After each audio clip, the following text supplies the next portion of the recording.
فأنا ناصح لإخواني بالصدع بالحق تبيض وجوههم. السكوت في مسألة الحزبية يضرها، فاصدع بما تؤمر وأعرض عن المشركين. سلامي على دماج ورجالها والشيخ يحيى ودار العلم يا سعد بانيها. بسم الله الرحمن الرحيم. الحمد لله رب العالمين، والصلاة والسلام على المبعوث رحمة للعالمين وعلى آله وأصحابه ومن تبعهم بإحسان إلى يوم الدين. أما بعد. Ikhwanil kiram rahimani wa rahimakumullah. Pada pertemuan yang lalu kita selesai dari bab Jami' Awsafil Islam yang disebutkan padanya oleh Imam Muslim rahimahullah ta'ala satu hadis yang sangat penting walaupun ringkas. Nah, sebagaimana babnya ini mengumpulkan semua sifat-sifat keislaman, iman, kemudian istiqamah. Baik, sebelum kita lanjutkan pada hadis berikutnya yang sudah menghafal iqra'u.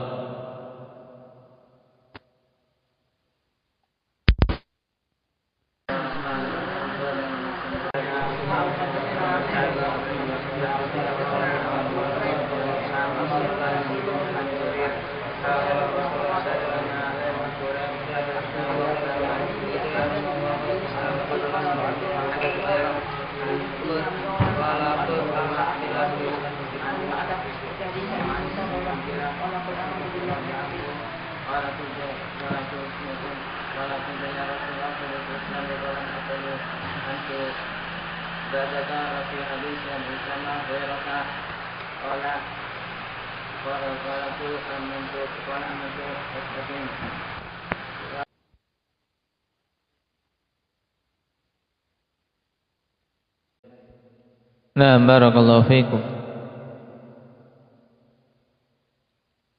Sekarang kita masuk pada bab setelahnya. Qala al-Imam an-Nawawi rahimahullah, babu bayani tafaduli ahli al-Islam fihi wa ayyu umurihi afdal.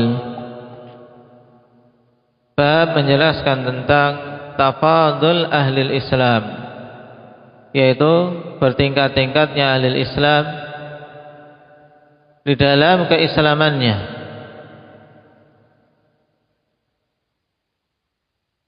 serta perkara apa saja dari perkara-perkara Islam yang paling utama. Ini maksud dari bab yang akan kita pelajari. Berarti pada bab ini ada dua hal pokok yang disyaratkan oleh Imam Nawawi rahimahullah ta'ala. Yang pertama, penegasan bahwasanya kaum muslimin yang satu dengan yang lain bertingkat-tingkat keutamaannya, tidak sama dari sisi tingkatan. Kemudian yang kedua, penegasan mana yang paling utama dari perkara-perkara di dalam Islam, sehingga siapa saja yang mengupayakannya akan bisa mendapatkan keutamaan sehingga menjadi muslim yang utama. Wa ayyu umurihi afdal.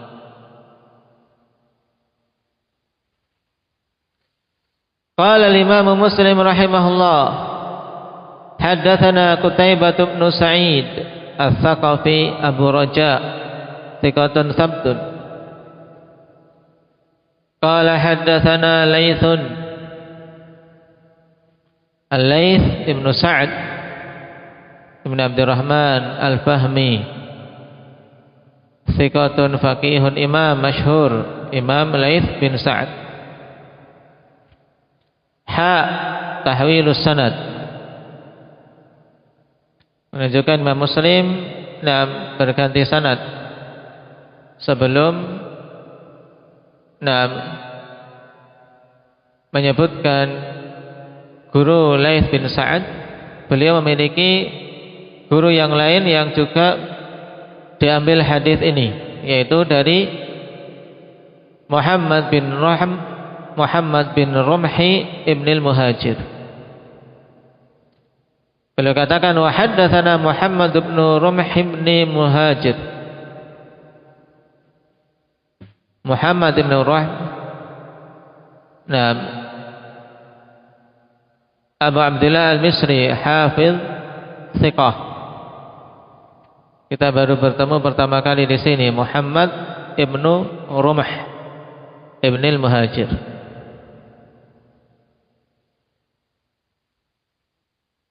Taib.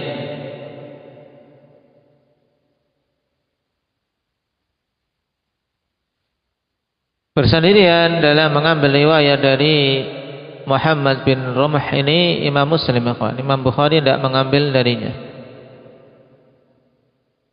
Dan dalam kitab sahihnya termasuk banyak dari Muhammad bin Rumh ini, ada sekitar 100 hadis. Nah, 100 lebih, 161 hadis.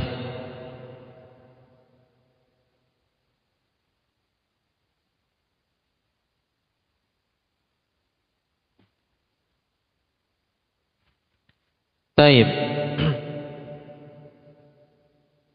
Qala akhbarana Al-Laits Ibnu Sa'ad, sama bertemu di sini. An Yazid ibni Abi Habib. Yazid ibni Abi Habib namanya Suwaid Al-Azdi. Nah, Abu Habib namanya Suwaid Al-Azdi. Kunyahnya Abu Roja. Berarti kalau mau disebutkan nama orang tuanya Yazid ibnu Suwaid, thiqatun faqih.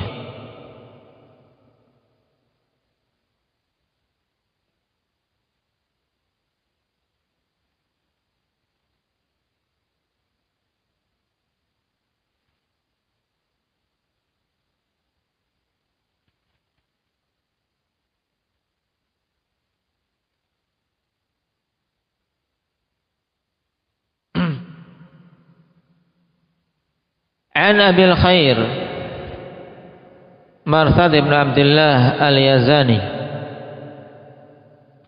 thiqatun faqih.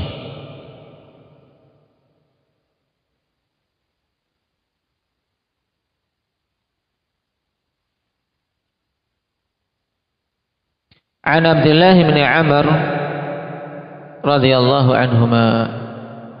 Abdullah bin Amr bin Al-As, berarti ini sahabinya. Taib.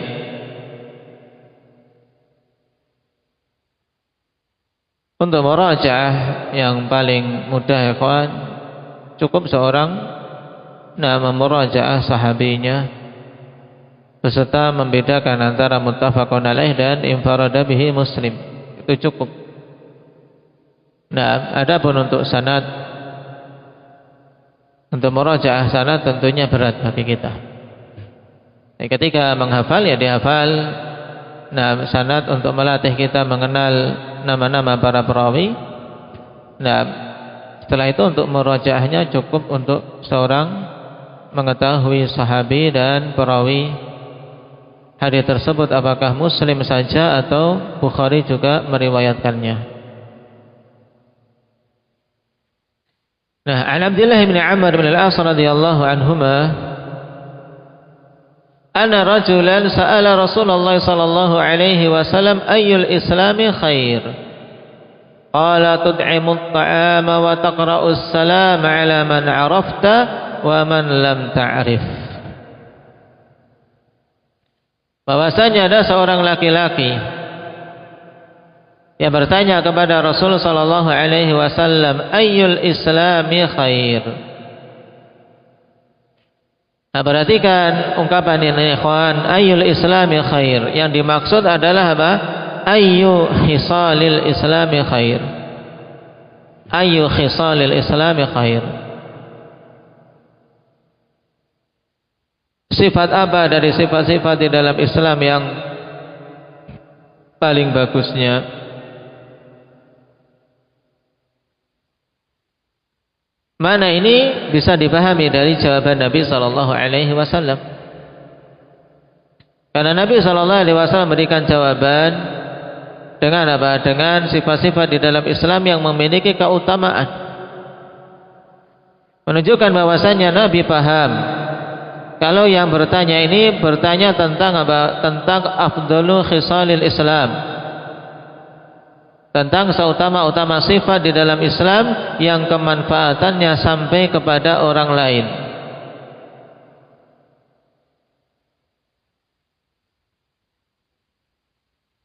Baik.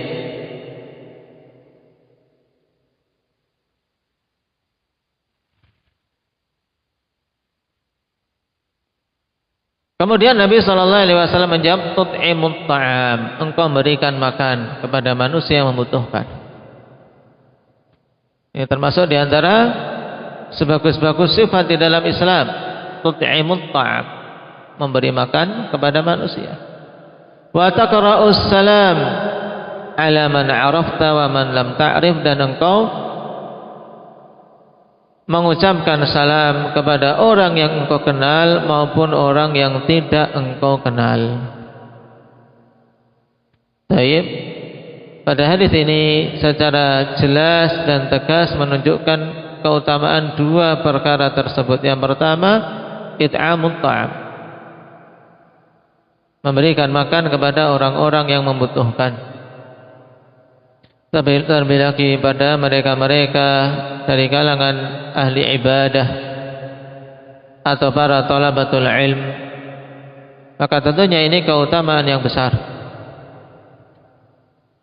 Nah,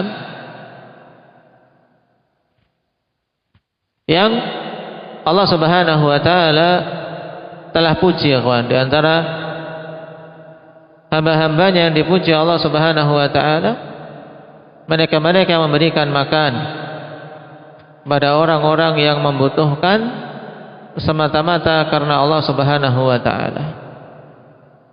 Tidak mengharapkan pujian, tidak mengharapkan sanjungan di dunia, bahkan ucapan terima kasih dan ucapan kesyukuran pun mereka tidak mengharapkan dari manusia.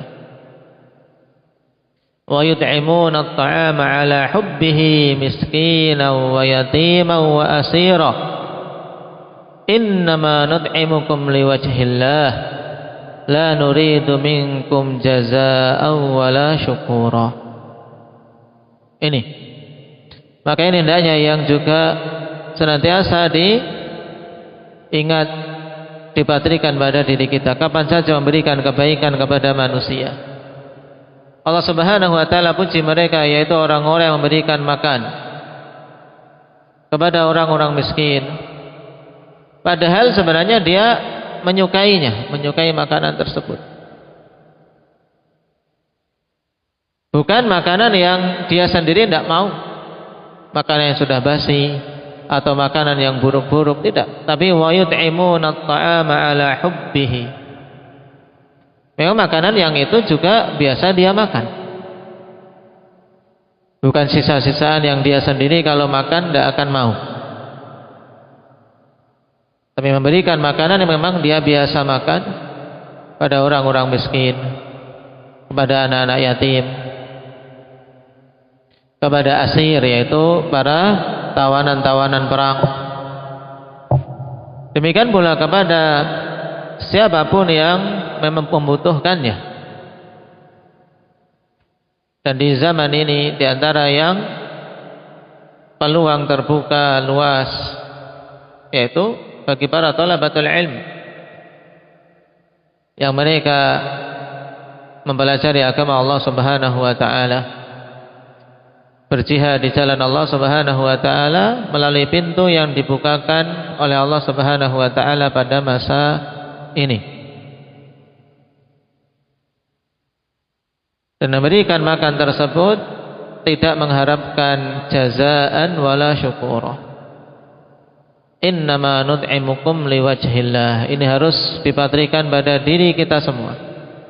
Kapan saja memberikan kebaikan kepada sesama kita, innama nut'imukum liwajhillah, hanyalah kami memberikan makan pada kalian liwajhillah, karena mengharapkan wajah Allah Subhanahu wa taala.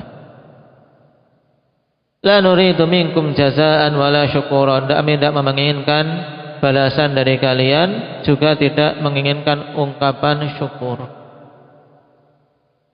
Oleh karena itulah Syekhul Islam Ibnu Taimiyah rahimahullahu taala beristimbat akhwan dari ayat ini juga, bahwasanya seseorang masih pamrih ketika memberi, kemudian mengatakan tapi tolong doakan aku ya. Nah, memberi makan atau memberi sesuatu. Nah, tapi tolong doakan aku ya. Ini pamrih Mas. Walaupun hanya sekedar minta balasan untuk didoakan. Tolong doakan aku ya. Tidak perlu beri. Nah, memberikan sesuatu sudah semata-mata liwajhillah, mengharapkan pahala dari Allah Subhanahu wa taala. Baik, ini bagi yang memberi. Kemudian ada bagi yang diberi, tentunya walaupun tidak diminta, yang diberi hendaknya mendoakan kebaikan bagi yang memberi. Ini adabnya. Naam, man suni'a ilaihi ma'rufan fakafi'uhu fa illam tajidu ma tukafi'una faqulu jazakallahu khairan. Dalam sebagian riwayat fad'ulah. Jika kalian diberi kebaikan, maka balaslah. Jika kalian tidak mendapati sesuatu untuk membalasnya yang setimpal, maka doakanlah. Nah, dengan mengucapkan jazakallahu khairan. Semoga Allah Subhanahu wa taala membalasmu dengan kebaikan. Juga dengan doa-doa yang lain dari doa-doa kebaikan yang diarahkan kepada orang yang telah berbuat ihsan kepadanya. Nah, dan it'amut ta'am dalam syarat kita akhwan sangat dianjurkan. Bukti yang menunjukkan hal ini selain hadis ini, kita lihat dalam beberapa hukum, seperti hukum kafarah. Pada beberapa kafarah, di antara bentuk kafarahnya adalah dengan memberi makan. Ini dorongan. Nah, atas kaum muslimin untuk apa? Untuk menunaikan hal tersebut. It'amut ta'am, memberi makan kepada siapa saja yang memang membutuhkan. Baik. Kemudian sifat yang kedua yaitu ifsya'us salam. Dari hadis ini kita bisa mengambil kesimpulan sifat yang kedua dari sifat-sifat yang sangat bagus di dalam Islam, yaitu menyebarluaskan salam. Nah,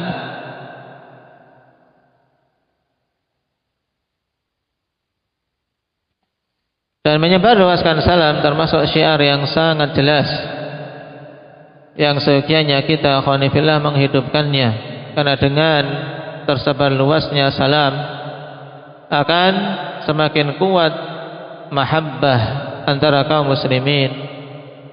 Dan dengan kuatnya mahabbah, kuatnya saling cinta mencintai sesama kaum muslimin, akan semakin kuat keimanan yang merupakan syarat untuk seorang masuk ke dalam surga. Imam Al-Qurtubi rahimahullah ta'ala dalam syarah beliau terhadap hadis ini akhwan mengatakan, jama'a lahu Nabi sallallahu alaihi wasallam bainal it'ami wa ifsya'is salam lijtima'ihima fi istilzamil mahabbatid diniyah wal ulfatil islamiyah. Nah, di sini kenapa kok Nabi memilihkan untuk laki-laki itu dua hal ini, enggak yang lain? Nah,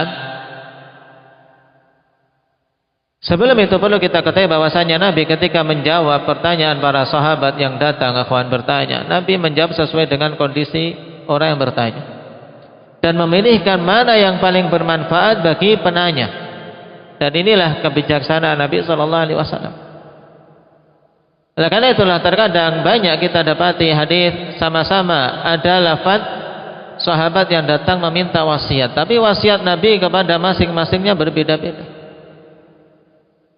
Nah, berbeda-beda.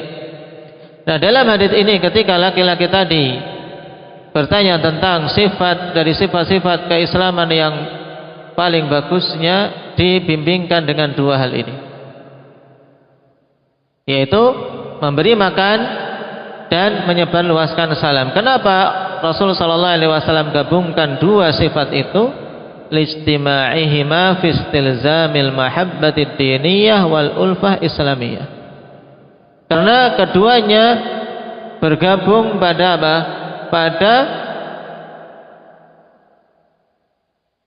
dampak terwujudnya saling cinta mencintai di atas agama ini, dan berdampak terciptanya kesatuan di dalam Islam. Nah, seorang diberi makan, hatinya akan apa? Akan mencintai orang yang memberikan. Makanya sisi ini banyak digunakan oleh orang-orang Nasara, ya kawan, untuk mendawai orang-orang Islam yang lemah keislamannya dengan diberi makan, diberi sembako, diberi Indomie. Karena seorang diberi makan, apalagi kondisi kelaparan, kondisi butuh, akhirnya hatinya bisa condong kepada agama kekufuran. Nah ini, padahal seharusnya kaum muslimin yang terdepan dalam hal tersebut untuk menolong saudara-saudaranya yang kelaparan.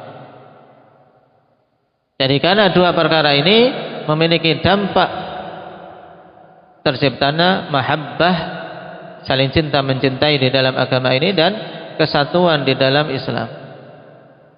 Taib. Makanya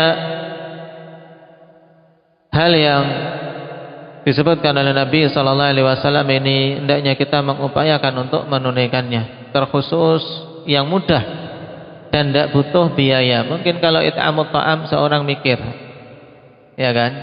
Seorang mikir karena dirinya sendiri juga butuh, keluarganya juga masih butuh.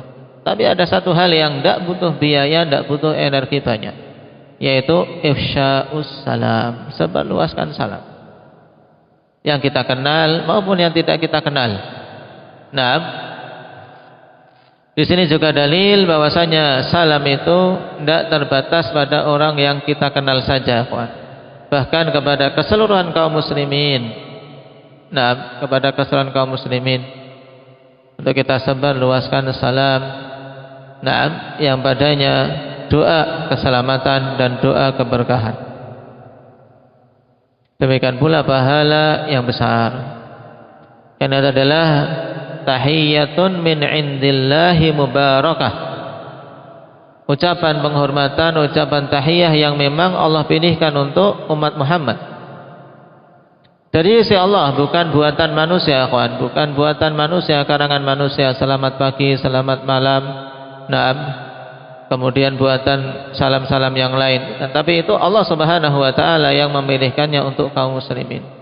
Tahiyyatun min indillah, sifatnya mubarakah, yang diberkahi. Maka jangan sampai seorang lalai, dan lebih memprihatinkan lagi kalau dia lalai untuk mengucapkan salam pada orang-orang yang dicintainya, orang-orang yang dia kenal di rumah. Masuk rumah tidak salam, sayang. Sayang, kawan. Tapi suami istri, keluar masuk rumah tidak salam, ini sangat disayangkan. Dengan salam akan semakin menguatkan ikatan mahabbah, ikatan saling cinta mencintai. Makanya, bagi mereka yang mungkin mendapati masalah problematika di rumahnya, tinggal keluar, nanti balik lagi masuk rumah salam. Belum jadi lagi, keluar lagi, balik ke rumah salam. Insyaallah dengan memperbanyak salam ini juga ada tips untuk itu. Dari Ali bin Abi Thalib, beliau ketika ada masalah dengan Fatimah radhiyallahu anha, beliau keluar. Keluar rumah. Dan juga ini untuk salam itu penting, ya, kawan. Salam itu penting. Ketika disalami mau tak mau akan menjawab. Insyaallah lama kelamaan sekali dua kali insyaallah luluh akan tercapai kebaikan kembali. Karena tahiyyah min indillah mubarakah, akan tercipta dengannya ketika disebarluaskan di tengah-tengah kaum muslimin, tercipta mahabbah sebagaimana dalam hadis, la tadkhulul jannah hatta tu'minu wa la tu'minu hatta tahabbu aw la adullukum ala syai'in idza fa'altumuhu tahabbtum afshus salama bainakum. Ini, sebarluaskanlah salam di antara kalian, akan timbul rasa saling cinta mencintai. Taib. Hadis singkat, dihafal ya kawan. Dari situ kita ketahui faidah pokoknya menunjukkan dua sifat dalam Islam yang sangat utama: memberi makan yang membutuhkan dan menyebarluaskan salam.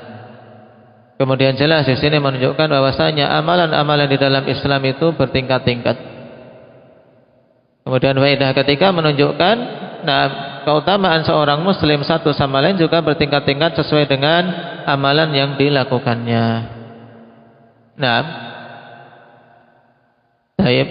Dan juga pada hadits ini dorongan untuk seorang betul-betul menyebarluaskan salam yang sangat dianjurkan di dalam Islam. Baik, barakallahu fikum, naktafi bihadza walhamdulillahirabbil alamin.